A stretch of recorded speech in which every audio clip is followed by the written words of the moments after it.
Mesdames et messieurs, bonjour et bienvenue sur votre chaîne d'information préférée, le Rideau Politique. Ici, notre plus grande préoccupation étant de faire du monde un vaste réseau de connaissances. Vous avez toute l'information à l'échelle continentale, mais aussi mondiale. Alors si vous êtes nouveau sur la chaîne, pensez à vous abonner.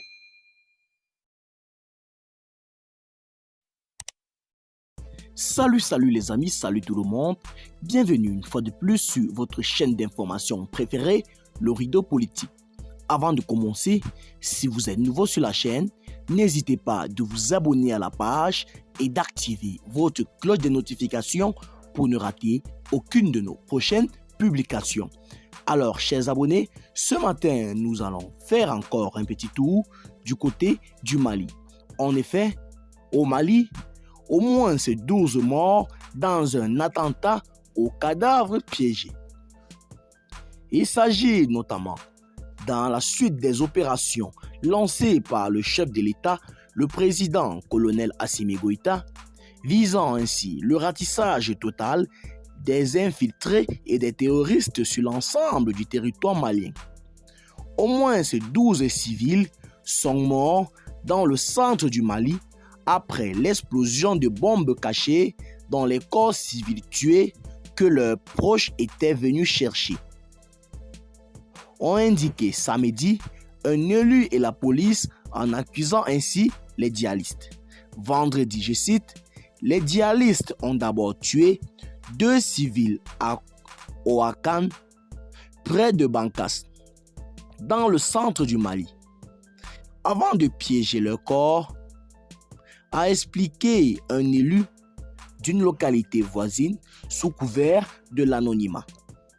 Lorsque les parents, les proches, les personnes tuées sont venus pour rechercher les corps, il y a eu explosion et au moins 10 autres personnes ont retrouvé la mort sur place. Cette version a été corroborée par un autre élu de la région qui a indiqué que plusieurs autres civils sont pour le moment portés disparus à Ouakam, sans que l'on sache s'ils sont décédés ou pas. Une source policière a également confirmé que le bilan provisoire d'une dizaine de civils tués. Un dispositif sécuritaire devait être mis en place dès samedi pour sécuriser les populations. Les djihadistes utilisent de plus en plus des méthodes criminelles.